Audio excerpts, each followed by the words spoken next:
of military relationships and hard power projections of U.S. foreign policy.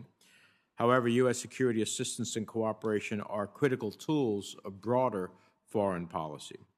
Training, arms sales, planning, and civilian military reform are critical elements of bolstering partners, allies, and recipient countries around the world, critical to U.S. foreign and security interests, and indeed to the interests of world stability and peace. Indeed, the State Department and this committee are charged with jurisdiction over security assistance. Many, if not most, of the current security assistance authorities and programs were created in the aftermath of September 11th, placing an emphasis on short-term assistance to immediately confront and defeat al-Qaeda and its offshoot groups. But times have changed, and our efforts must change as well. We see terrorist and extremist groups becoming more localized in many countries, portraying themselves as champions of aggrieved populations ignored or beset by weak and predatory governments. We see a return of great power competition where China and Russia compete with the United States for influence and position, offering their own versions of, quote, security assistance to countries around the world with what seems fewer conditions or requirements. We witnessed 20 years of efforts, or perhaps, as it has been said, 21-year efforts to build effective military and security forces in Afghanistan, these largely led by the Department of Defense, only to watch them quickly crumble to the Taliban last August. We watched Iraqi security forces, to which we had devoted billions in equipment and training, flee before ISIS thugs in pickups in 2014, although now we have a new opportunity to reset our security relationship with Iraq. And today we see countries in Africa, particularly in the Sahel, struggling to counter insurgents and terrorists amidst multiple coups, pervasive unrest and conflict. It is clear that our security assistance and cooperation programs are not achieving their intended outcomes, despite the billions spent and dedicated efforts of the Departments of State and Defense. We, and Congress included, are not properly conceptualizing the problem. We need to understand that our security assistance should be rooted in concrete, measurable, and achievable outcomes rooted in sustainable security development, not just assistance. We must develop comprehensive multi-year plans that integrate U.S. assistance programs across the board, that reflect the understanding that democracy, good governance, and economic reform programs are as important as guns and grenade launches, that judicial accountability and robust civilian control of the military are as important as the integration of aircraft and ground force operations, that a population that has faith in the basic integrity and fairness of its government is one inoculated against the lies and appeals of terrorists and extremists, which is why the Department of State must lead this comprehensive integration. Since soon after 9/11, there has been a continued trend towards ceding states' authority as the purveyor of security assistance to the Department of Defense, which now provides nearly 50% of U.S. security-related assistance. Most of the DoD's efforts are geared to short-term projects and activities, and perhaps necessary ones, but not those that deal with the underlying problems of good governance, and many of them without the concurrence of the Secretary of State, the sole official charged in statute with overseeing and coordinating all such assistance. It's time for a reckoning. To this end, I'll be proposing legislation in the next few months to reform the U.S. security assistance process. I hope to work closely with the ranking member on this project. And finally, let me turn to the news of the day. Over the last 2 weeks, we have seen Vladimir Putin's savage aggression against a free and democratic Ukraine. The destruction he has wrought is of a scale and criminality not seen in Europe since the Second World War. But the Ukrainian people have heroically resisted, clearly frustrating and surprising the autocrat in the Kremlin. Much of this resistance had been made possible by the tremendous efforts of the United States, its allies and partners in providing anti-tank and anti-aircraft missiles, rifles, ammunitions, training, and institutional organizational improvements to the defenders of Ukraine freedom. I hope and expect that our witnesses today will be able to inform the committee of this vital ongoing effort to help defend Ukraine. The dexterity with which the State and Defense Departments have been able to rally support for Ukraine comes from long-standing political and security partnerships and programs. And that's something we certainly can applaud. I turn it to the ranking member now for his opening remarks. Thank you very much, Mr. Chairman. I do look forward to working with you on the legislation you referred to, and I hope we'll be there at the takeoff rather than the landing, as has been suggested in the past. Look, never has the subject of U.S. security assistance been more important. It plays a vital role in defense of the democratic world and our partners. In this hearing, we need to understand our efforts and what else we can do to ensure Ukraine defeats Russia. I also hope to hear about major new security assistance programs in the Indo-Pacific where the State Department has failed to invest sufficient resources. And we owe the nation a discussion on lessons learned from security assistance or lack thereof in Iraq and Afghanistan, and how those two efforts resulted in such remarkable failures. Regarding the Ukraine, my wants are the same as President Zelensky's. It's simple: more and faster. While we have provided significant resources to the Ukraine, and certainly the administration is to be applauded for what it has done, particularly over the past year, packages sat on the president's desk longer than they should have, and we lost valuable time. Now, combat losses have depleted most of this aid, and Ukrainians desperately need more and faster. My goal here is simple: enable the Ukrainian people to expel the Russians and defeat the savage and murderous Putin. Ukraine needs more. Needs more Javelin anti-tank missiles, Stinger anti-aircraft missiles, larger anti-aircraft systems, drones, ammunition of all calibers, communications gear, protective equipment, and airplanes. Lots more also are needed. I have an ammunition manufacturer in Idaho ready to send more. They need state sign-off. We should support our allies providing aircraft to the Ukrainians. Stop overthinking this and toughen up. Keep these supplies flowing steadily. I guarantee you the Russians aren't wimping around on these matters. They're acting. The Ukrainian people have made their stand. They are not asking us to fight on their behalf. They're merely asking for our support. Also, as the world watches Ukraine, our Asian allies are watching. Taiwan, threatened by a massive authoritarian neighbor, wonders how vulnerable it is to the growing might of the Chinese military.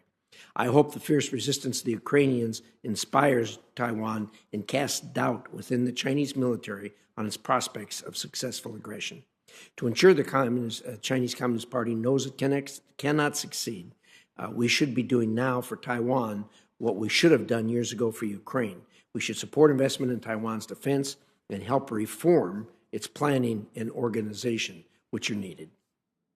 My Taiwan Deterrence Act proposes just that, by starting a foreign military finance grant program for Taiwan to highlight U.S. commitment to deterrence, incentivizing Taiwan to invest more in its own defense, and mandating more joint planning with Taiwan to determine the capabilities, its needs, and how best to defend itself. Time is running short. We must start this effort now. In the Middle East, today is almost 7 months after the disastrous U.S. withdrawal from Afghanistan, and that disaster demands we ask hard questions about U.S. security assistance. Throughout a 20-year period, the U.S. spent over $125 billion to build the Iraqi and Afghan militaries. Some efforts succeeded, especially the Syrian Democratic Forces campaign against ISIS, but we saw the larger U.S.-supported Iraqi and Afghan armies melt away in the face of ISIS and the Taliban. The U.S. government has not institutionalized the lessons from these failures. Instead, it seems eager to forget the whole debacle. We must ensure security assistance is truly focused on our most vital interests and supports our wider foreign policy and national security objectives, not just tactical and operational capabilities. As the Defense Department continues efforts to cut the State Department out of security cooperation, we've seen a greater focus on short-term tactical capabilities than on sustainable forces aligned with strategic foreign policy. However, U.S. policy should focus on building enduring institutions, not just tactical units. We must address governance challenges like corruption in all our activities, and we need to professionalize our security assistance workforce. Security cooperation must support strategic and diplomatic objectives. That is why the State Department must reassert its role in the process, and the Senate should support that. but state must also be an active and helpful participant, helping coordinate with the Defense Department. Security assistance is among the most essential tools of foreign policy, but this policy is being tested. We must succeed in helping Ukraine defend itself. We must pursue new efforts with Taiwan, and we must ensure that all of our efforts benefit from the hard, very hard lessons over the past 20 years. We must also acknowledge the world is indeed a more dangerous place than it was 15 to 20 years ago. Our security cooperation must recognize this hard reality as we work with partners around the world to confront dangerous regimes. Thank you, Mr. Chairman.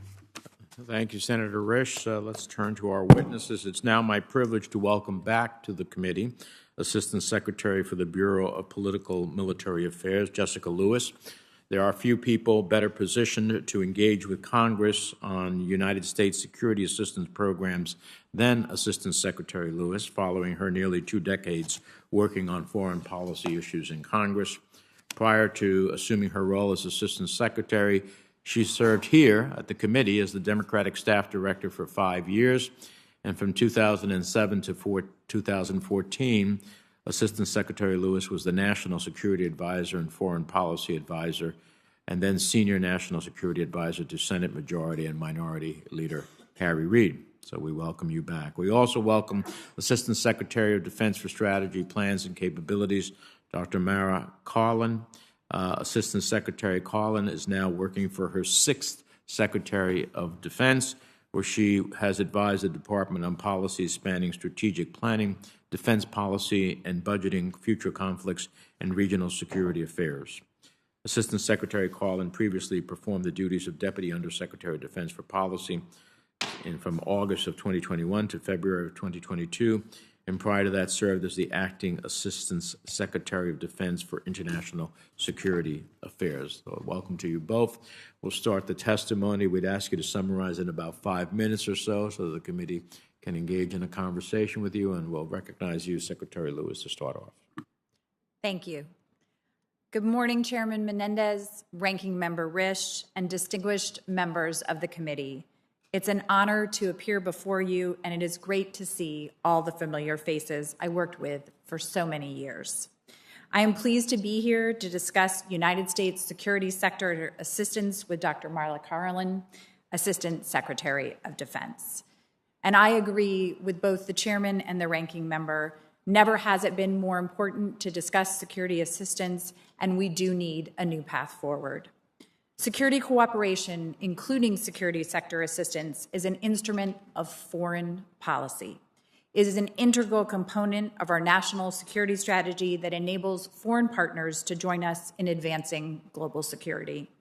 And our support to Ukraine demonstrates the wide array of tools that state and DoD can bring to a partner's security sector. Since assuming office last January, this administration has provided over $1 billion to Ukraine's defensive capabilities, including through foreign military financing, the DoD Ukraine Security Assistance Initiative, and other program lines. Through the Multinational Joint Commission, we work with Ukraine and our allies to identify military requirements and match funding streams to support needed defense capabilities ranging from radars to javelins. Through the Excess Defense Articles program, we have delivered to Ukraine armed Coast Guard cutters to create an asymmetric maritime capability in the Black Sea. In addition, through programs such as our International Military Education and Training Authority, we've supported the development of a cadre of professional and Western-looking mid- and senior-level Ukrainian officers.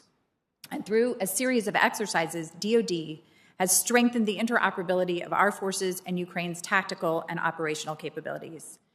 As the Secretary of State said recently, last fall, as the present threat against Ukraine from Russia developed, under the authority delegated by the President, he authorized the Department of State to provide $60 million in immediate military assistance to Ukraine. In December, as that threat materialized, he authorized a further drawdown worth $200 million.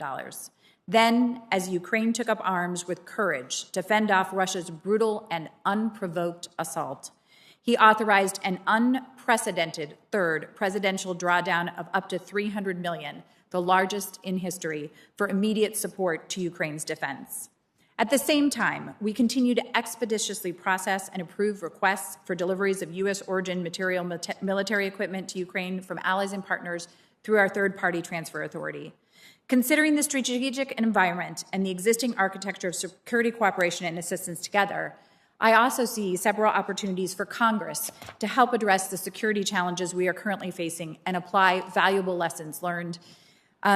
First, I would encourage the committee to elevate security sector governance as a central consideration in U.S. security cooperation and assistance planning, and treat long-term institutional capacity building as our primary mission. As a piece of this, human rights and the rule of law is really at the center of the discussion about security sector security sector governance. And we look forward to working with all of you and the many members on this committee who have focused on this topic.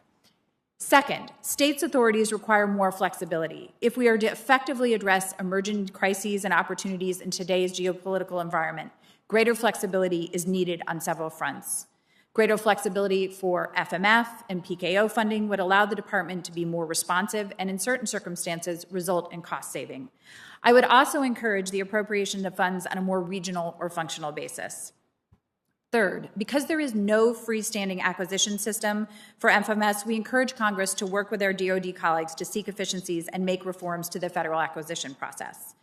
Fourth, to ensure security cooperation and security assistance serve U.S. foreign policy goals and are properly synchronized and deconflicted to make maximum efficiency of taxpayer dollars, DoD security cooperations authorities, existing and futures, should include Secretary of State concurrence. Fifth, and in support of the reforms above, State Department staffing must keep pace with the increased workload, and we must develop a better trained security cooperation workforce at the department. Mr. Chairman, what our history tells us is one thing for certain: the nature of global security is ever changing, and as it shifts and evolves, so too should our security assistance toolkit. That is why our alliances and partnerships are so vital. These alliances and partnerships, in turn, rely on security assistance and security cooperation to build capabilities, strengthen relationships, and provide interoperability. And as the Secretary has said many times, it is critical that we keep human rights at the center of that policy. Security assistance is not just a concept to be debated in the abstract. It is a real demand of today's world, encompassing a complex and broad scope of activities. It is therefore critical that we apply the authorities we have as effectively as we can and continue to think about how we can revise and renew them to face the next challenge. Thank you, and I look forward to your questions. Thank you. Dr. Carlin. Chairman Menendez, Ranking Member Risch, and distinguished members of the committee, I appreciate the invitation to testify before you today on security cooperation, and I'm honored to do so alongside my close colleague, Assistant Secretary Lewis. I respectfully submit my written statement for the record and will provide brief opening remarks. The United States is at a pivotal moment with our allies and partners to confront unprecedented challenges to our security, including the People's Republic of China's global ambitions and Russian aggression that threatens the territorial integrity of Europe. All the while, we battle historic transnational threats. One of the most important ways that we will rise to meet these challenges is by renewing a U.S. strategic advantage, our unmatched network of allies and partners. The forthcoming National Defense Strategy will emphasize how the department will strengthen these alliances and partnerships through integrated deterrence, which, as Secretary Austin underscores, involves integrating our efforts across domains and the spectrum of conflict to ensure that the department closely collaborates with the rest of the government and our allies and partners on the most critical security challenges. Security cooperation is an important part of this. The Department of Defense has learned from large-scale assistance programs that for lasting impact, a comprehensive engagement plan must mean more than training and equipping. Resilient relationships thrive when values and deeds align. Security cooperation aims to uphold that approach. We aim to help partners with not only specific capabilities, but also with institutional integrity and an ability to promote our shared values. notably the promotion and protection of human rights and good governance and legitimacy of the security sector. We view this as a strategic advantage that distinguishes us from our competitors. The degree of partnership should not be measured by the quantity of security cooperation programs, but rather by their quality. That includes transparency and effectiveness. We are building a culture of learning and adaptation, drawing on lessons from program successes and program challenges. To seize the opportunity for meaningful change, we are focusing on 3 priority areas: prioritizing who and what we invest in, focusing on sustainable impact, and adopting a holistic, integrated approach to how we execute security cooperation programs. Mr. Chairman, Ranking Member, the U.S. network of alliances and partnerships is a strategic advantage, but this advantage is not a given.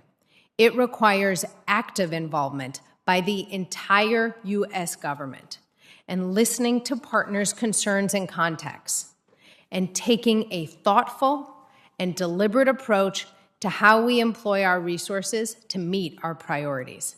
That is facilitated by good strategy, good policy, and close partnership among the Department of Defense, the Department of State, and Congress. I appreciate your leadership on this critical issue, and thank you for the opportunity to share our vision for security cooperation. Thank you. Well, thank you both. Your full statements will be included in the record.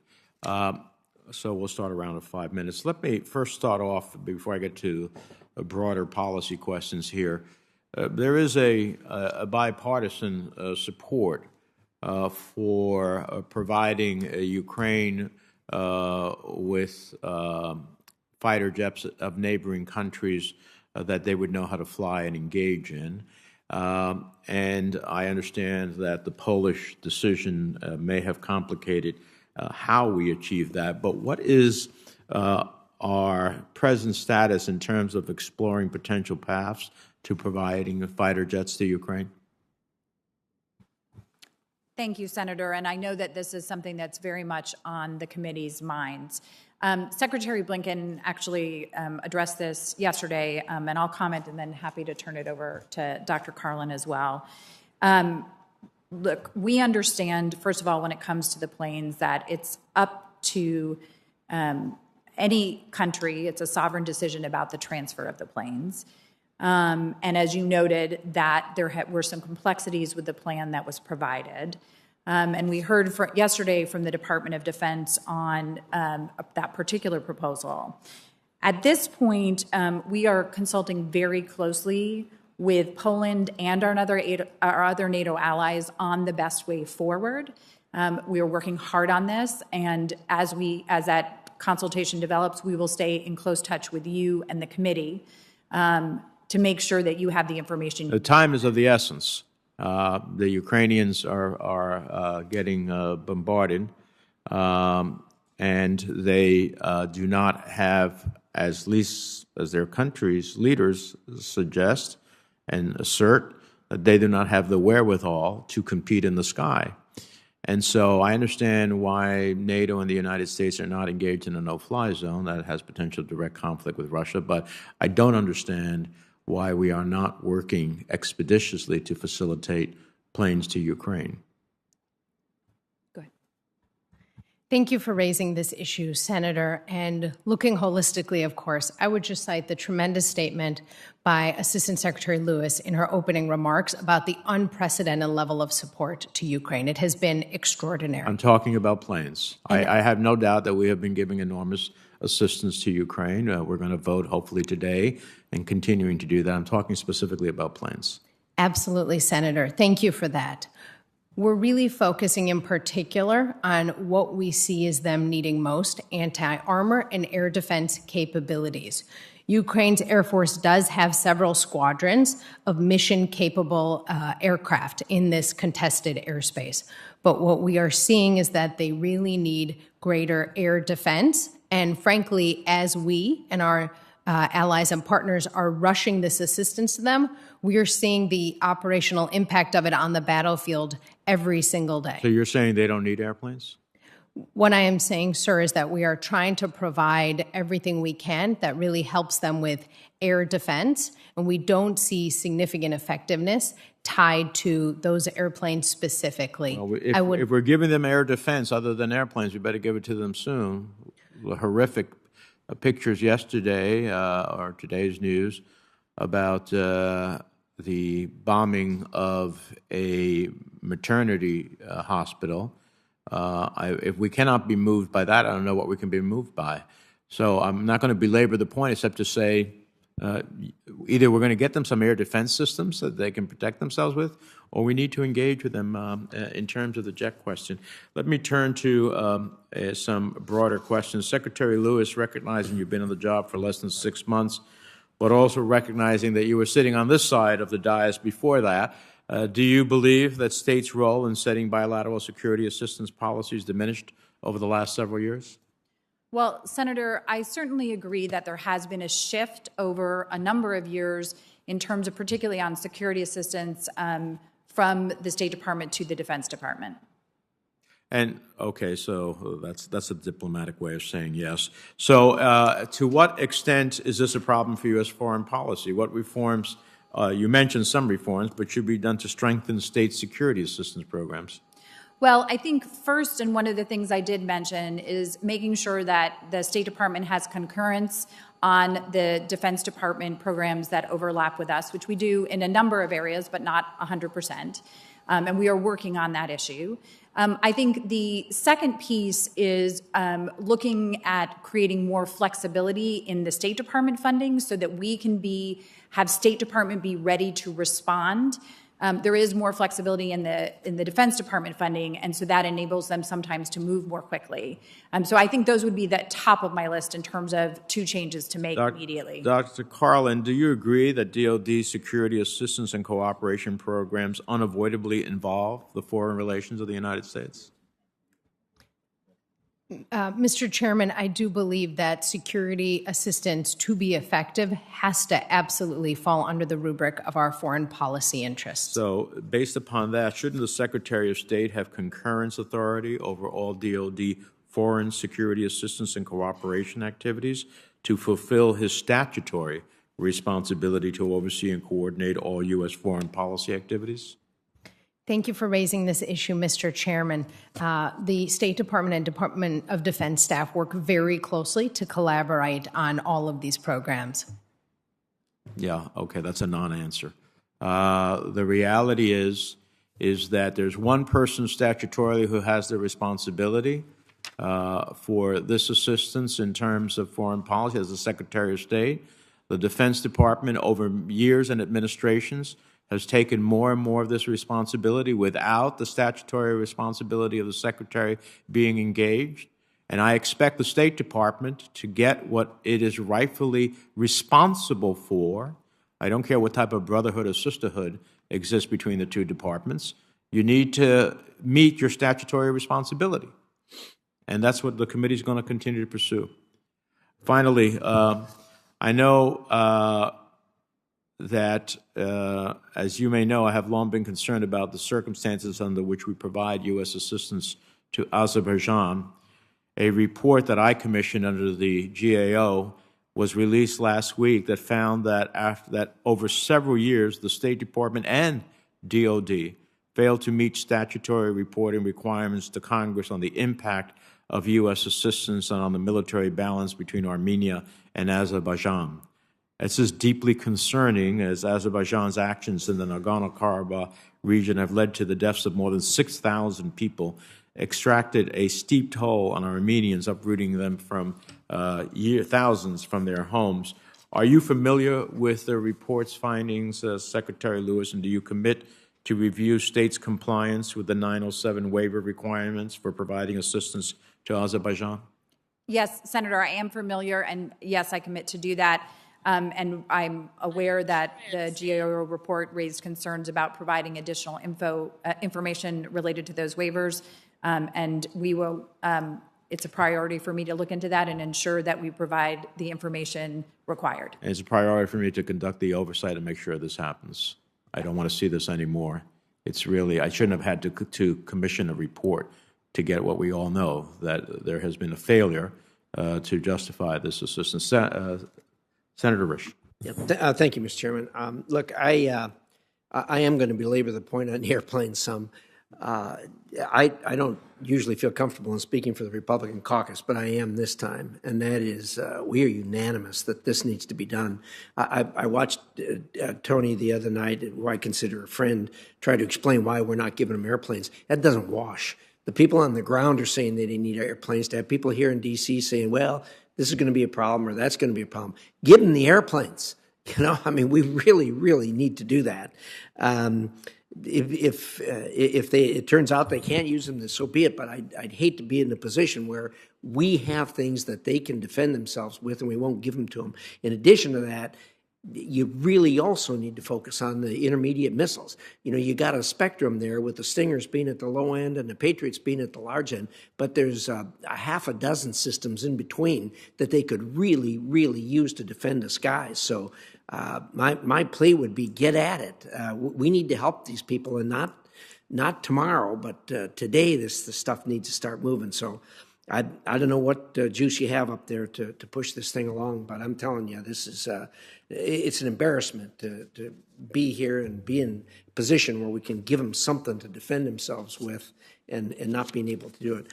Mr. Chairman, with your indulgence, I'd like to yield the rest of my time to Senator Portman, who has another meeting and he wants to get a couple of words in before he goes. Sure, Senator Portman. Thank you, Mr. Chairman. Thank you. Secretary Carlin, you have said that you can't give planes to them because they really need better air defense, end quote. We don't particularly think they need planes. They think they need planes. So are you saying the only reason that the Department of Defense is against providing these MiG-29s to Ukraine is that you know better than them what they need to defend themselves? Is that your only reason? Thank you for raising this issue, Senator Portman. I need to go quickly. Of course. I would say that we are trying to get Ukraine everything that it can use immediately in the field today. That is the priority. In your judgment, so your judgment is overriding their judgment as to what they need, because they say they need airplanes. We have spoken closely with them, and to be frank, it is ultimately a sovereign decision for Poland. We are consulting. No. We have spoken closely with them also, including the president of Ukraine. So are you saying that that is the reason? Senator, I will convey all of your concerns back. No, just answer my question. Are you saying that is the reason that your judgment supersedes that of the Ukrainian military? I am not saying that. Is that the reason? I am saying that they have multiple squadrons that are mission Okay, so you're saying that is, because the other reason I've heard is that somehow this would make Vladimir Putin upset if we were to send these weapons. In fact, we already are sending Stingers and Javelins, correct? And in fact, you just said that the air defense weapons are more effective, and that's what we should be sending. So you're saying that what we would like to send is something that's more effective, that therefore should offend Vladimir Putin more than the airplanes, correct? Thank and you for yet raising you can't send airplanes. What's the logic behind that? Thank you for raising that, Senator. We are indeed providing the assistance that you highlighted, as have many of our allies. Indeed, are you saying that you're concerned about provoking Vladimir Putin? Isn't that one of your reasons? I think escalation considerations do need to factor into all So of you're the saying you are assistance we look at. escalating with a weapon that you think is less effective than other weapons you would like to send them. How does that make sense logically?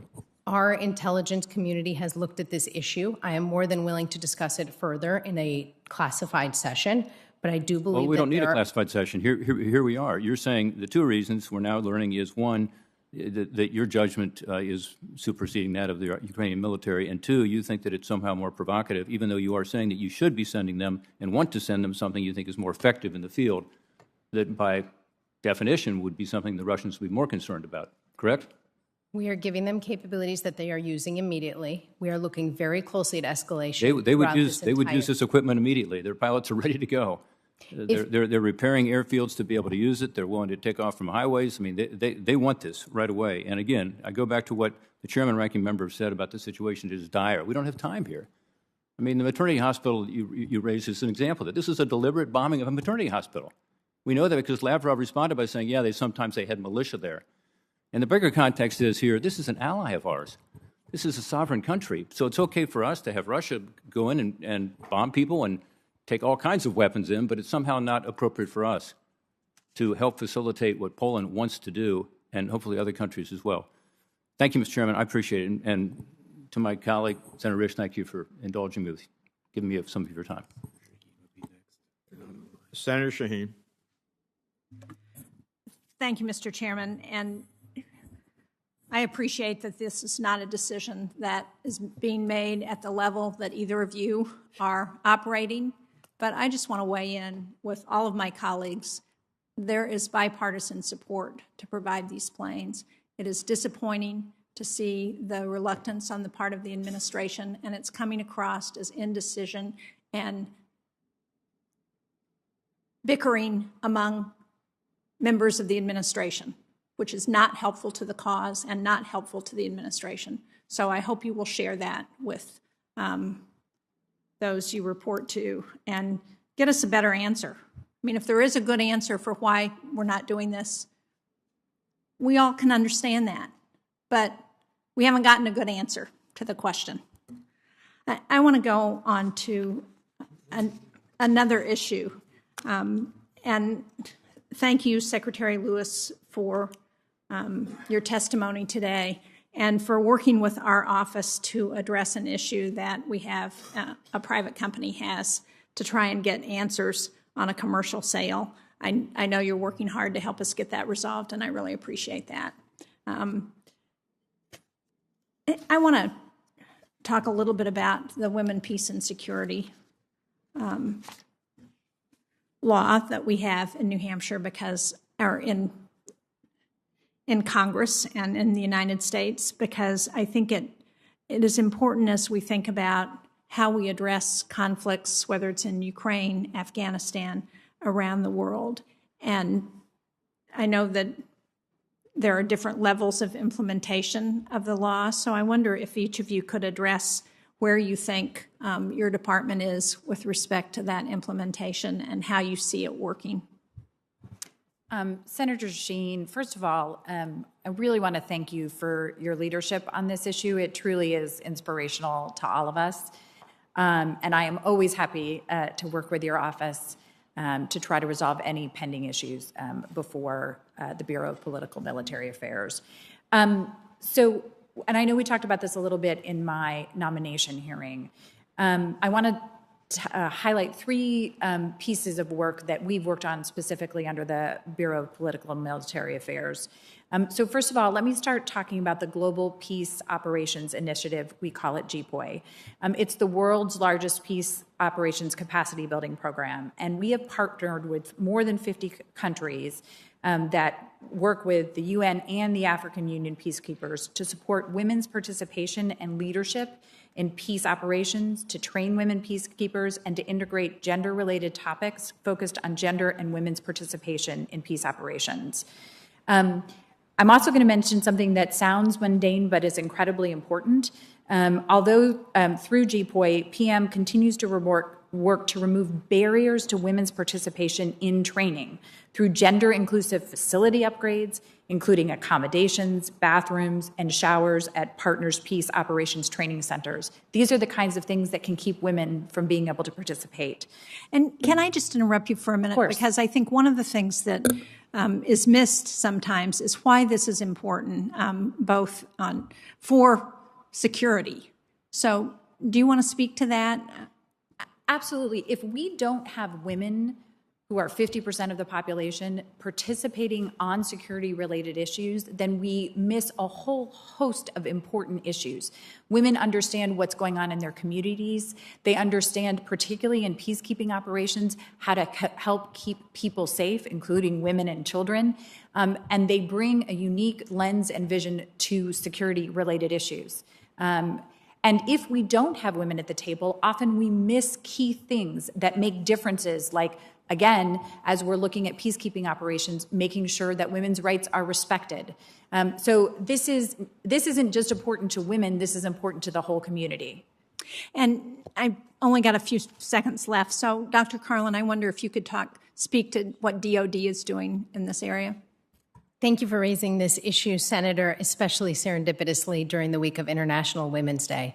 I very much agree with everything Assistant Secretary Lewis said. And indeed, we have a number of efforts across our combatant commands to ensure that women, peace, and security issues are really looped into what they're doing. I think Assistant Secretary Lewis made the argument exactly right. We've got to involve the entire population so that they're bought into the meaningful change that we all seek. Thank you. And I would just point out that we have very good data that shows when women are bought in and they are at the table, that those negotiations last longer and are more stable, and that's really important. So there are very good data-driven reasons why this makes sense. Thank you both. Thank you, Mr. Chairman. Senator Romney. Thank you, Mr. Chairman. I fully concur with the introductory comments made by the chairman and the ranking member and by Senator Portman and Senator Shaheen. I simply do not understand the logic for not getting the MiGs to the Ukrainians immediately. There is no logic which has been provided to this committee or to the nation for the lack of rapidity in making this decision and getting them the MiGs. It makes no sense. And if there are people in the administration that know the answer, I would suggest we get the occasion to meet with them, perhaps in a classified setting. But we need to know the reason why those MiGs have not been transferred already. I believe there's a sentiment that we're fearful about what Putin might do and what he might consider as an escalation. It's time for him to be fearful of what we might do. The only way to get Putin to act in a way that may be able to save lives of Ukrainians is if he fears us more than we fear him. And the truth of the matter is that his military is exposed in Ukraine, bogged down, unfed, without fuel. They're in a very precarious position.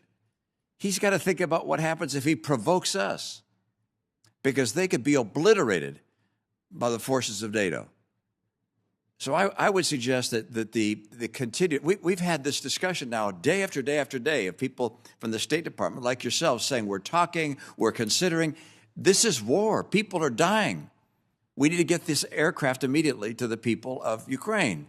That's what they're asking for. By the way, the idea that somehow we're calculating what's effective for them to run their war and that our Stingers and our Javelins are better than our aircraft, it makes no sense at all. They're better at running their own war. They know what the conditions of the ground are. They're there, we're not. And further, our A-10s would help. We need to get them A-10s. That's the aircraft that's really ideally designed for this kind of warfare.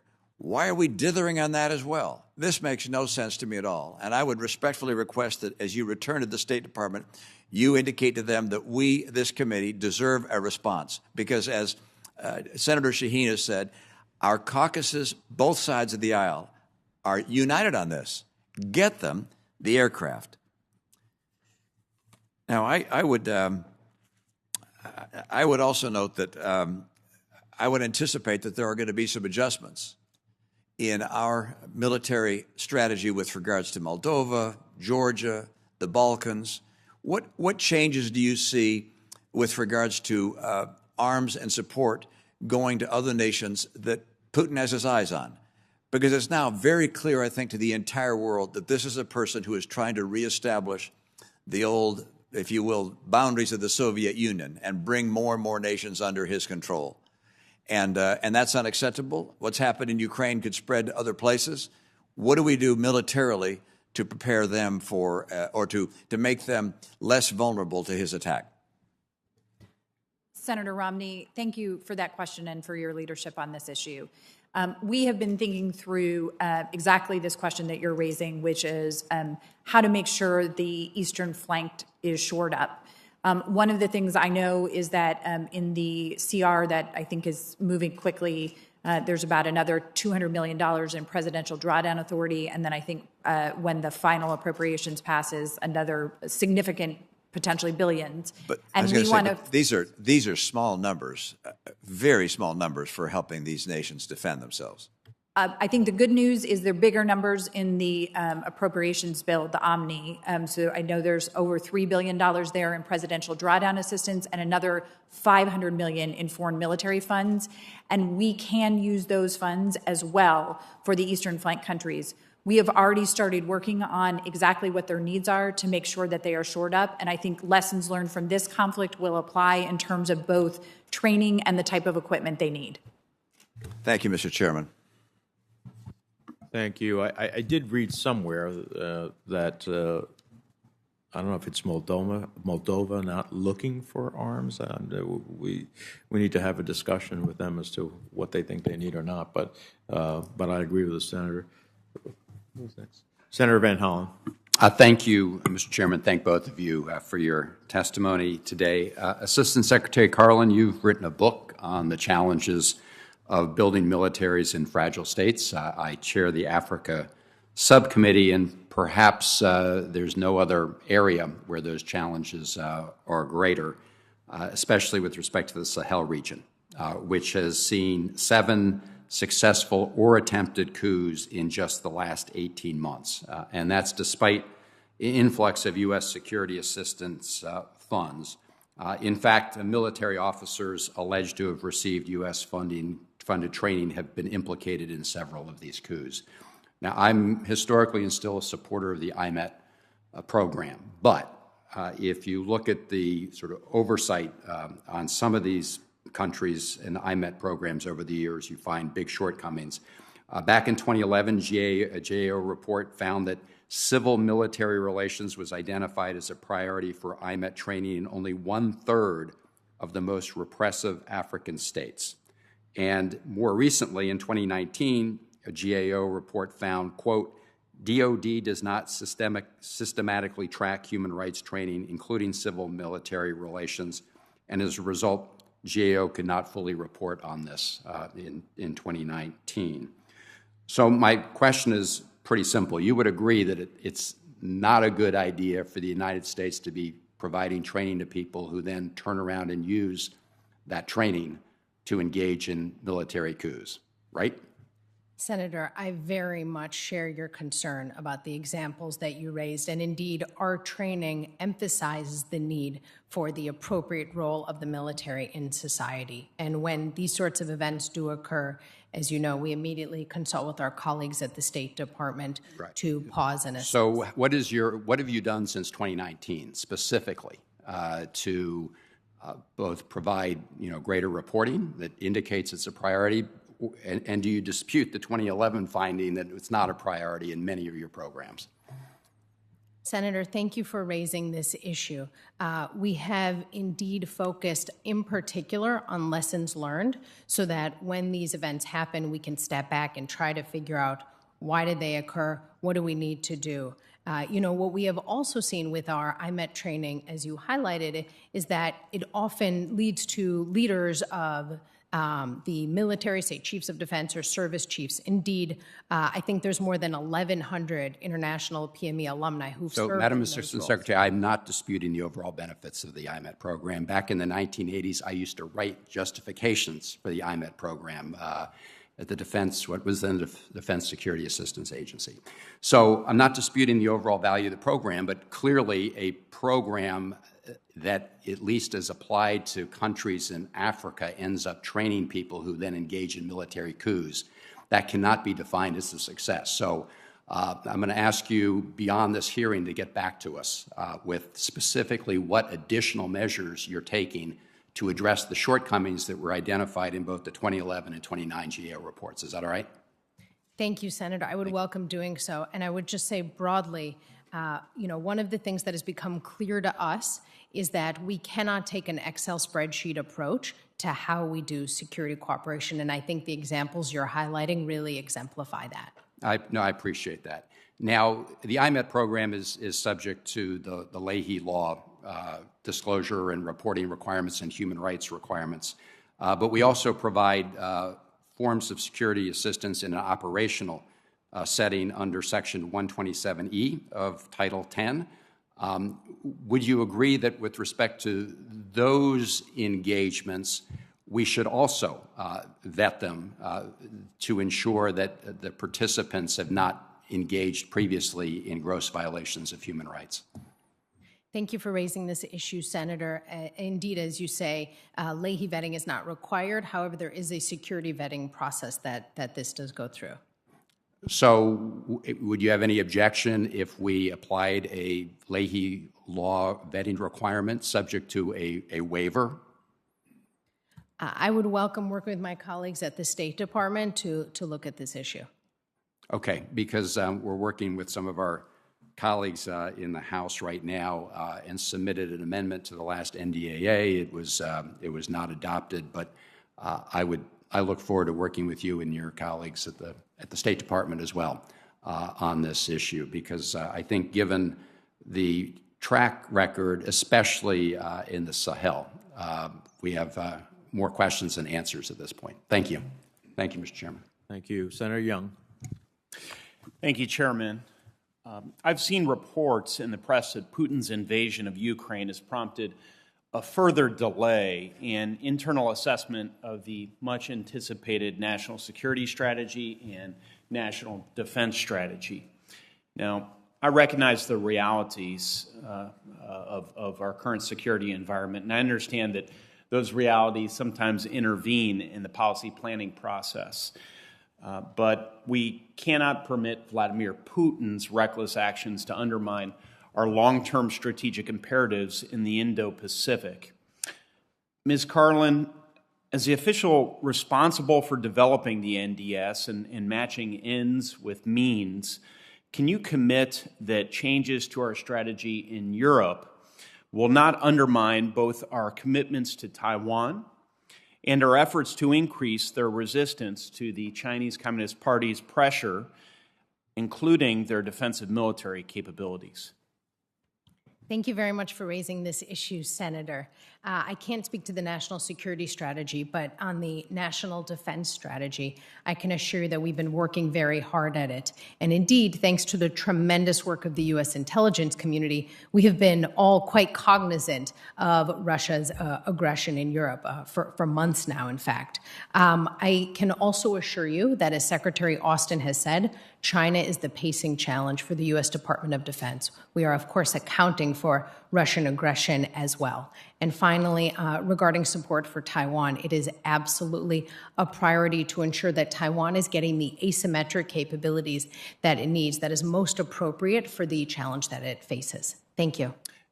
I couldn't agree more. Thank you for your response. I was encouraged to hear the President recently emphasize the need for bolstering Taiwan's defenses through the use of asymmetric weapons, including harpoon weapons, anti-ship weapons. That seems appropriate to me. So we need to move more in that direction, is my assessment. As a further means of follow-up, we're a decade removed from the so-called pivot to Asia. It's been, to a great extent, it's been a rhetorical pivot, but some very concrete initiatives have taken place. It's clear that resources didn't fully pursue the strategy, didn't follow the strategy, especially with respect to security assistance, though. Ms. Lewis, how are you prioritizing the flow of security assistance to the Indo-Pacific and fixing the imbalance that currently exists between how we support partners in East Asia versus partners in other regions?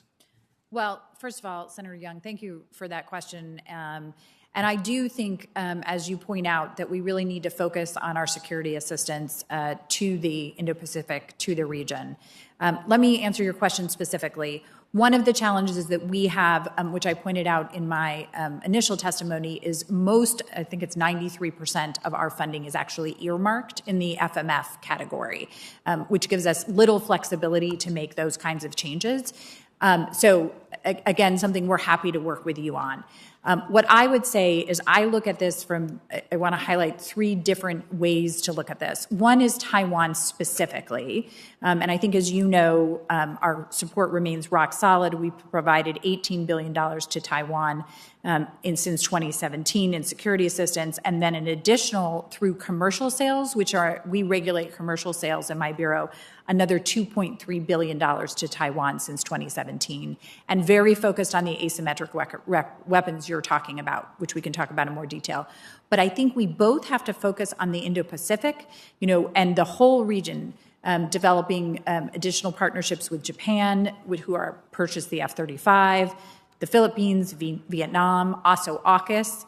And then the last piece, which I would be remiss in not mentioning, is I actually think as we look at China as the pacing challenge, we also need to look at countries in Africa and in Latin America to deepen and strengthen our security relationships there, because China is focused on those regions as well. Indeed. You mentioned it's a sobering figure. 93% of FMS assistance is earmarked, so not a lot of flexibility there. Every administration wants more flexibility. Every congressional body wants more of a say. Do we need to just increase the top line? Could that be a solution? In addition, that could be a solution. Okay, thank you. Chairman Menendez will be back in a moment, so I have the gavel, so I'll recognize myself. Secretary Lewis, it's great to see you back in our committee. Dr. Carlin, welcome. It's wonderful to have both of you before us. I listened to the exchanges in regards to the fighter jets. I raised that issue with Secretary Nuland during our hearing on Ukraine itself. And my request is, please keep us informed as to how this process is unfolding. You see the concern on both sides of the aisle to make sure that we do everything we can to help the Ukrainians defend themselves. So my request is that you provide us timely information, if it needs to be in a classified setting, as to how we can make sure that we provide everything we possibly can, either directly or through our allies, to help the Ukrainians in their moment of need. And timely action is critically important. I want to go to a subject that both of you talked about, and that is that human rights is the bedrock centerpiece of our security assistance goals. Both of you mentioned that in your opening statements, but we didn't talk too much in specifics. I would add to that, we want to make sure that our security assistance is not used to further corruption and corrupt regimes. So, and then also, of course, we had the Leahy rules in regards to the requirements in regards to assistance. Secretary Lewis, can you just tell us how the Biden administration is carrying out that commitment, that in our security assistance, our values in promoting human rights and good governance, anti-corruption, are being advanced? Senator, thank you for this question, and I know that you personally have worked on this issue for your entire time in Congress and really have played a leadership role here in the Senate. I want to walk through a few things and then take a minute specifically to talk more about security sector governance, which I really highlight in my written testimony in more detail. So as you know, the administration is putting together a new conventional arms transfer policy, which is the policy that governs the work of the whole interagency on security assistance and cooperation. And what we are including in that is a renewed focus on human rights. I think this is absolutely critical and reflective of the president's commitment. And so we look forward to working with you and briefing you on the details of that as that moves forward. So one, we've got to get the policy governing it right. The second thing I really want to focus on is security sector governance. And the reason why, which you highlight, is, to me, security sector governance gets the core of bringing together democracy, anti-corruption, human rights. And it is the reason I focused on it so much in my testimony. If we are working with security sectors, if we're working with the Ministry of Defense, and through our training, our cooperation, we include simple things like working on procurement, which reduces corruption, making sure that it is integrated, human rights and the rule of law are integrated into the training they receive from us, and that it builds into their entire security sector, not just one or two people. That human rights are part of the discussion from the beginning, middle, and end. I think this is a real need for us to shift our focus in this way. I've only been here 4 or 5 months, but I've already tasked my team to looking at this and developing it further. And the last piece I would say on this is for the State Department to do security sector governance right, and for PM to do that right, and for us to get human rights and anti-corruption right, we have to be working with USAID, the Justice Department, and other parts of the State Department, because what we're talking about is all of those pieces working together, trying to create rule of law, respect for human rights, and good governance in a country. And so that also requires coordination. Dr. Carlin, I want to just drill down a little bit on what Secretary Lewis is saying. I recognize the sincerity of our Commander-in-Chief on this issue. He talks about it frequently. Secretary Blinken has talked about this frequently. In the Department of Defense, I don't challenge the Secretary's commitment on this subject, but it's tough to get the players to recognize that good governance, human rights are a priority when they're dealing with a more narrow focus objective that may have a military aspect to it, and they do not focus on the human rights or governance factor. How can you show leadership to make sure that we do carry out our commitment to human rights and good governance as part of our security assistance program? Thank you for raising this issue, Senator, and for your leadership on it. Look, it's not just the right thing to do, it is critical to the efficacy of our effort, so it has to be central. I can assure you that we have emphasized that throughout the Defense Department, and when we are talking with partners with whom these are very real concerns, I can very much pledge to you this is always on the agenda, and we are always raising it. Again, because it is not just the right thing to do, it actually has a direct relationship to the efficacy of what we're all trying to achieve. Thank you. Thank you, Mr. Chairman. Thank you. Senator Rounds. Thank you, Mr. Chairman. Thank you to both of you for being here with us today. I think I'm going to begin my questioning with Dr. Carlin. It's good to see you again. I want to explore a little bit more the issue in Ukraine and what the options really are for us to provide additional assistance.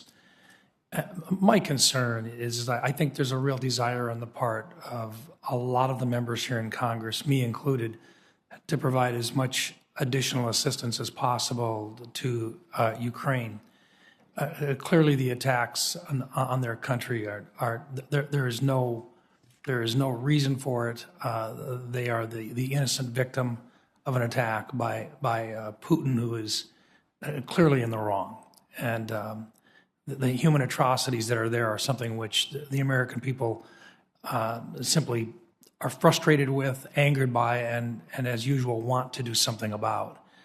And yet at the same time, we recognize that we have a nuclear-armed aggressor, and we have to be well aware of that as we make decisions about how to proceed. One of the items that's been discussed is the possibility of using Polish MiG-29s. And they, as a member of NATO, have what are now, and I think this is fair to say, equipment which is designed to fight on behalf of NATO. And I recognize that we're in an unclassified session. And so the answers back and forth may be a little bit broader than what we'd like to have, but I think it's important for the American public to hear and our colleagues to hear the challenges that we have in getting those, first of all, into the appropriate hands, and second of all, protecting them and making them effective. Dr. Carlin, can we walk through this a little bit in terms of just the logistics of what it takes to get a MiG-29 out of Poland, get it prepared, getting pilots that would be Ukrainian to be able to get them somewhere, and then to find locations within Ukraine in which they could safely land, be equipped to attack, find the appropriate equipment or weapon systems, and then the command and control to get it to where they could actually be effective. Can you talk us through that a little bit, please? Thank you very much, Senator. It's good to see you again, and I really appreciate all of your cooperation and leadership in all of us together being able to support Ukraine in really this unprecedented way. And I would just underscore, as we all know, that there is only one man who is responsible for the despicable and horrific situation that we're seeing in Ukraine, and that is Mr. Putin. I really appreciate your point on this issue of these MiGs. And of course, it is a sovereign decision by Poland. We have had many, many discussions with them and with other allies on it. But exactly as you highlighted, there is a whole lot of logistics that would have to happen should Poland wish to transfer them. Again, should they wish to do so, it is up to them, rather than, of course, them going through us. We're really focused on what Ukraine's military can use today, immediately on the field. And frankly, we're seeing the extraordinary impact of that, paired with Ukrainian people's extraordinary willingness to fight against this horrific Russian aggression. But look, let me drill down to this a little bit, because I think there's ways to work it through that if they wanted to deliver it to another base that we had. That's one thing that I don't have an objection to that. I am concerned about the actual logistics, the time frames that we're talking about to prepare the aircraft to actually be able to be used there, and the equipment that would go with it, the systems, the weapon systems that would be identified, and then protecting those MiG-29s once we got there. Are you aware of airports that are currently in a position to receive them, and do we have the ground assets to protect those? Does Ukraine have the ground assets to protect those aircraft once they are in Ukraine? Thank you. While I can't speak to kind of specific bases, what I can tell you is that right now, today, Ukraine's Air Force does have several squadrons of mission-capable aircraft. But we really haven't seen that playing a massive role in the conflict. What we've seen is what they've been doing on air defense. That has really helped them have a pretty major impact on Russia's efforts to contest this airspace. Well, I just think it's important that we do everything we can in an efficient manner and deliver whatever weapon systems we possibly can to help Ukrainians in their fight against this Russian aggression. And if it means that we can get these in an expedited manner, that would be great. It would be a really good thing. At the same time, if there are other weapon systems that need to be delivered that could have more effect, I think we should do that as well as quickly as possible. But thank you very much for the discussion. Thank you, Mr. Chairman. Thank you. Senator Murphy. Thank you very much, Mr. Chairman. Let me first just associate myself with the comments, and I think a question that you posed in the opening round, and I won't necessarily have a question on this because I'm not sure that we can get a lot of helpful input from our panel on this question. The decision as much is made at a slightly higher pay grade than those that are testifying here today. But this transition of security assistance away from the Department of State to the Department of Defense is certainly something that this committee needs to be aware of and care deeply about. According to one study, the DoD manages 48 of the 50 new security assistance programs that were created after the 9/11 attacks. And out of the 107 existing security assistance programs today, DoD manages 87, a whopping 81% of those programs. That is a fundamental transition from the way in which we used to manage security assistance. And my worry is that it takes out of the equation the people who have the clearest and most important visibility on the ground as to the impact of that security assistance and those transfers. And so I join with the chairman in raising concerns. As for this question of the transfer of MiGs that has been raised by a number of colleagues here, listen, I will put up my bona fides supporting Ukraine's sovereignty against anybody's. I've been there as many times as anybody on this committee. At the same time, I do think we need to recognize the extraordinary moment that we are in today. Never before has the United States and Russia been in this close military conduct, whether it was Afghanistan or Czechoslovakia or Hungary. When Russian forces during the Cold War moved into sovereign nations, the United States in those instances did not overtly support the forces fighting on the other side. Now, you can claim that was a mistake, but this is an unprecedented moment. And I think the administration is wise to make sure that we are providing support to Ukraine based on whether or not it supports the outcomes we seek to achieve, which is an end to the war, rather than just in service of blind escalation or momentum. And so I appreciate the thought that the administration is putting in to this question of how and if we flow MiG fighter jets or other very expensive advanced systems. In the very small time I have left, I do want to ask one question, and that is one that I don't know that has been covered here, which is we just spent $87 billion in military assistance over 20 years in Afghanistan. And the army that we supported went up in smoke overnight. That is an extraordinary waste of U.S. taxpayer dollars, and it mirrors a smaller but similar investment we made from 2003 to 2014 in the Iraqi military, who disintegrated when they faced the prospect of a fight against ISIS. Clearly, there is something very wrong with the way in which we are flowing military assistance to partner countries, especially in complicated war zones. I got a minute and 10 seconds, so maybe you can just preview some lessons that we have learned, or the process by which we are going to learn lessons from all of the money that we have wasted in Iraq and Afghanistan. Senator, I'll be brief so that Dr. Carlin can jump in as well. I think we do need to learn lessons. We need to make sure, as I was just saying to Senator Cardin, that when we provide security assistance, we also look not just at train and equip, but we look at other things like how the ministries of defense operate. Is there security sector governance? Are we creating an infrastructure that's going to actually work? Thank you for raising this issue, Senator, and I can assure you that the Department of Defense is in the process of commissioning a study on this exact issue. I will just say, in line with Assistant Secretary Lewis, it is really important that when we look at these efforts, we spend time assessing political will, and we do not take an Excel spreadsheet approach to building partner militaries. That misses the higher order issues that are deeply relevant to security sector governance that will fundamentally show us the extent to which we can ultimately be successful or not with a partner.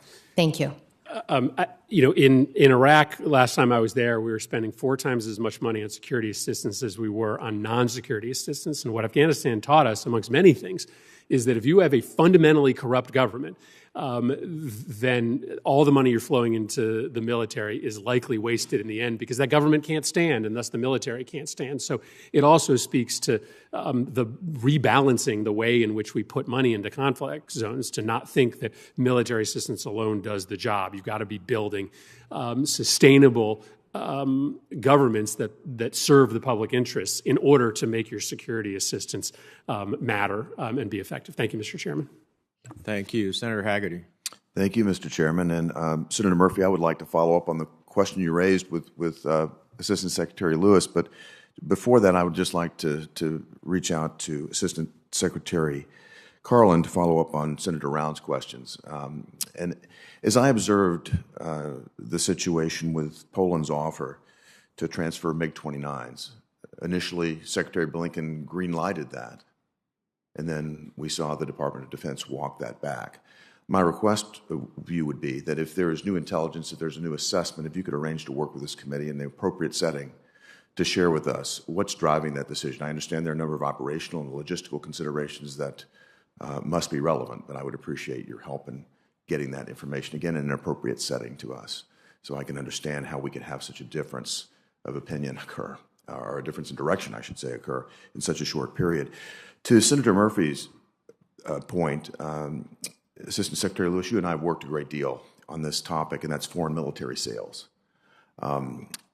Certain of our allies are very important partners. When I served as ambassador to Japan, I put a great deal of time into this, working not only with the DoD, the State Department, the Department of Commerce, but also with the United States Senate, trying to find ways to accelerate the timeline for foreign military sales. What I learned when I was serving in my previous role is that the timeline is far too long to get our allies equipped with the latest technology that they should be, that they would desire to have, and that we would desire for them to have. Given the rate of technology development that's occurring right now, these timelines that are denominated in years are far too long, and the bureaucratic paperwork consumes more than the production time typically to get this done. Again, Assistant Secretary Lewis, you and I have talked a great deal about this.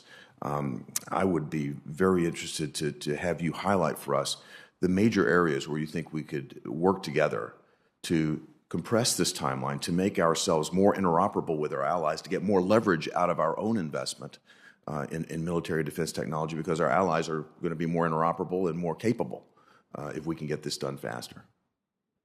Senator, really appreciate the question, and frankly, your leadership on this has been extraordinary, and I appreciate the time we've gotten to spend together on this.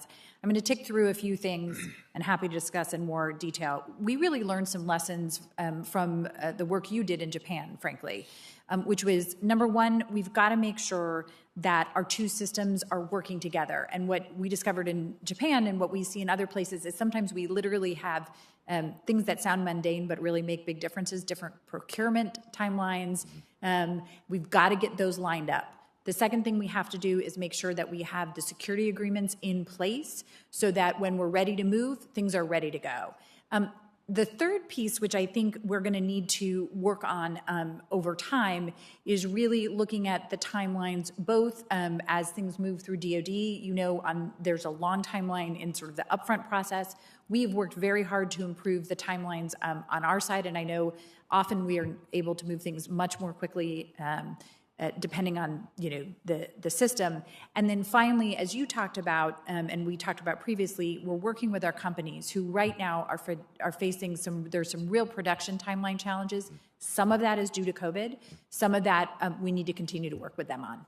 Well, I appreciate that. I think given the fact that we are about to vote on a significant military budget, we need to be looking for every opportunity we possibly can to increase the efficiency of how our budget is deployed.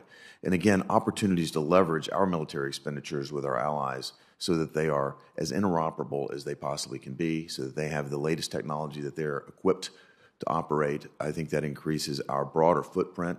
The example in Ukraine and our need to work with our partners couldn't be more glaring.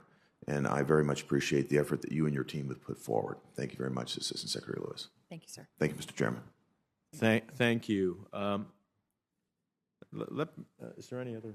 No. Okay. So let me close. Secretary Carlin, let me go back. You've now, in various answers to members' questions, alluded to the fact that Ukraine has several squadrons. I understand a squadron to be anywhere between 12 and 24 aircraft.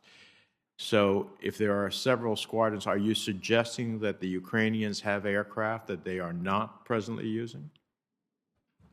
Thank you very much, Mr. Chairman. What I am focusing on is that the material we have given Ukraine to help protect its population is quite literally being used every day, and that's really what we are trying to prioritize. Those systems that we are seeing are having this effect, and that they are immediately able to get out into the field. As you know, many of our allies have also given assistance, and those are, of course, sovereign decisions. With all due respect, you have perfected the non-answer, so let me try again. The only thing is that I have endless time, so we will get to an answer that is responsive. You said, in answer to several members' questions, Ukraine has several squadrons of aircraft. Now, that would imply that they have aircraft that they are not using. Is that a correct or incorrect statement? I think it's probably better to get that answer from Ukraine. I wouldn't want to speak, of course, for a sovereign government, but we have not seen them employing those aircraft to the extent that one might suggest. All right, so because even though we don't expect you to speak for a sovereign government, we have our own intelligence, you have your own assessments, and this is not Putin understands what they have and don't have and what they're using and not using, so we're not giving away anything that is truly classified at the end of the day. How many squadrons do they have, to our knowledge? They have several squadrons. I don't know that I'm best suited to give you the specifics beyond that. Is several 2, 3, 4? It is a handful. I don't know that I'm best suited to give you more beyond that. Thank you. Well, here's the problem. Either there is a very good reason that the administration needs to explain as to why we should not be facilitating fighter jets to Ukraine so that they can defend themselves over the airspace. If that happens to be that they have dozens of fighter jets that they're not using, and then we get to the heart of why they're not using it, then that might be an explanation. If they need some type of logistical support to take the aircraft that they have to put into space, that might be another answer. But both of your departments need to give us an insight. If that has to be in a classified setting, so be it. But it has to have an insight. There has to be an answer. Non-answers to questions are not answers. Do we understand each other? Yes. We will take that back, Senator. We certainly appreciate the questions that you're asking and the insight that you need to have into this Secretary Carlin, do we understand each other? Thank you very much, Senator. Yes, and as Assistant Secretary Lewis said, we will take back your concerns. Okay, when you take back my concerns, I'd like to get an answer to my concerns. Mr. Chairman, I would just like to associate myself with your comments, too, and say that I would very much agree. This committee has jurisdiction over arms sales. I don't like using that jurisdiction in a way that doesn't facilitate our foreign policy and national interests and security. But if I can't get answers to the fundamental questions, then I will. There may be a perfectly valid and good reason I think all of us should know so we can pivot to something else. But if there is no perfectly valid and good reason, then we need to know that too. Secretary Lewis, do you agree that U.S. security assistance needs a comprehensive strategy for each recipient country, integrating all relevant aspects of U.S. security and foreign assistance? Yes. If so, then do you agree that the State Department is the right agency to lead and coordinate those efforts? Yes, and obviously in coordination with other departments. Okay, so let's talk about that. Within state, for example, there are bureaus and offices that also do security assistance of various sorts. I'm not convinced that they're all coordinated with your particular department. Shouldn't there be a overall coordination to oversee and integrate states' various programs as well as those of other agencies like DOD and USAID? Well, Senator, I agree that we need to make sure that we're coordinated. And as you point out, there are other parts of the State Department that work on these issues. Right now, we are regularly interacting with them. They weigh in, give opinions as we work through sales, as we work on all of these issues. But happy to discuss further with you if you have additional ideas on improving coordination. Well, we do. Do you feel that your position is empowered to do that, or should it fall to T? I'm not going to comment here where I think that should fall. Obviously, T, as you know, is the undersecretary who oversees my bureau. I think our bureau does an excellent job at what we do.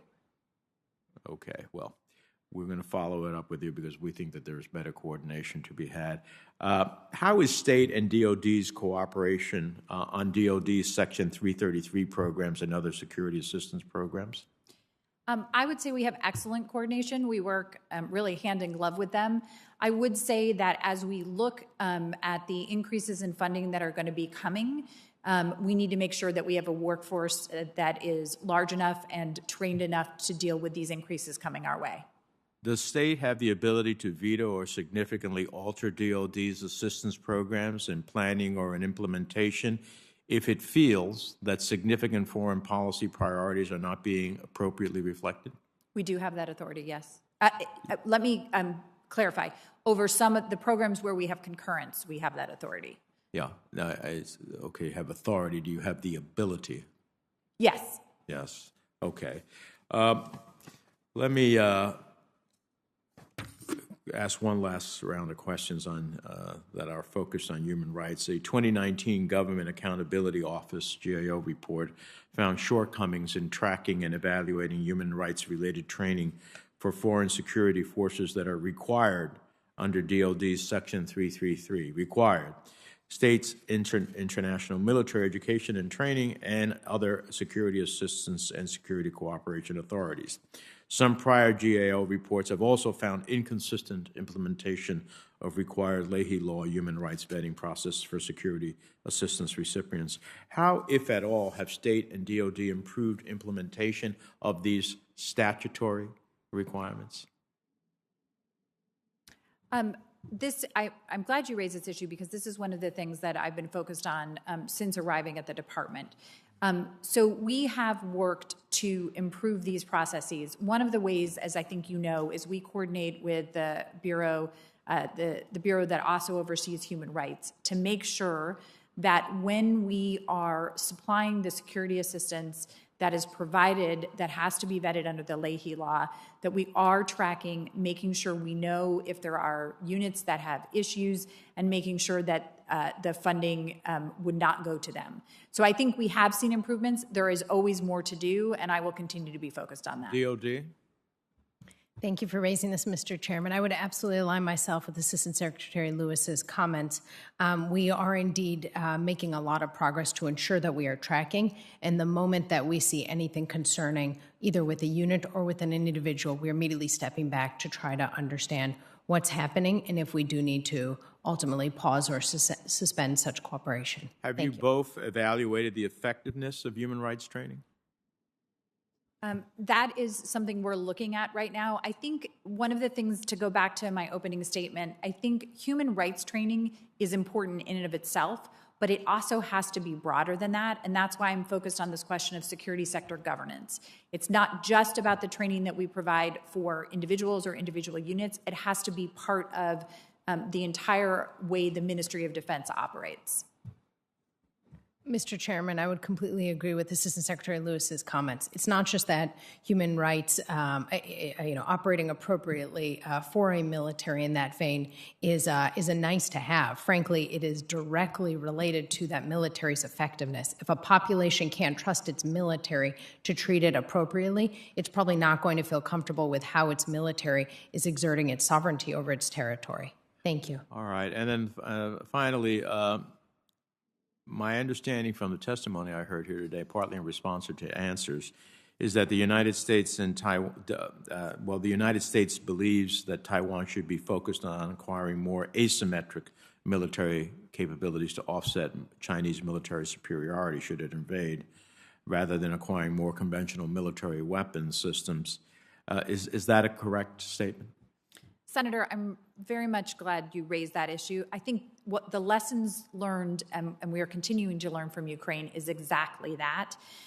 What we believe is that Taiwan needs to focus, and let me define asymmetric. It needs to be cost-effective, mobile, resilient, and decentralized defensive systems.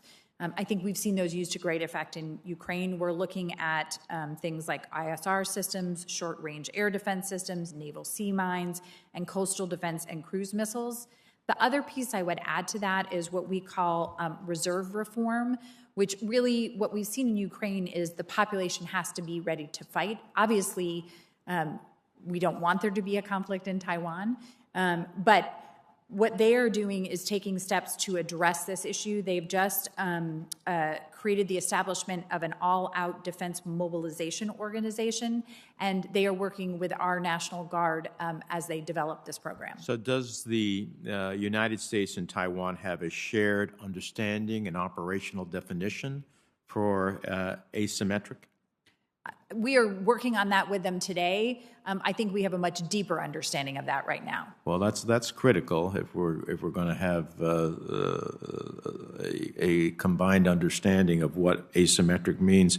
Doctor, what was the last time the Department of Defense and the Taiwan MND undertook a joint assessment of its needs? Mr. Chairman, I can't give you the exact date, but I can assure you there are very regular consultations on this exact topic so that we can help them ensure that they are most appropriately building a military tailored to the threat that we all see. And as Assistant Secretary Lewis said, I think the situation we're seeing in Ukraine right now is a very worthwhile case study for them about why Taiwan needs to do all it can to build asymmetric capabilities to get its population ready so that it can be as prickly as possible should China choose to violate its sovereignty.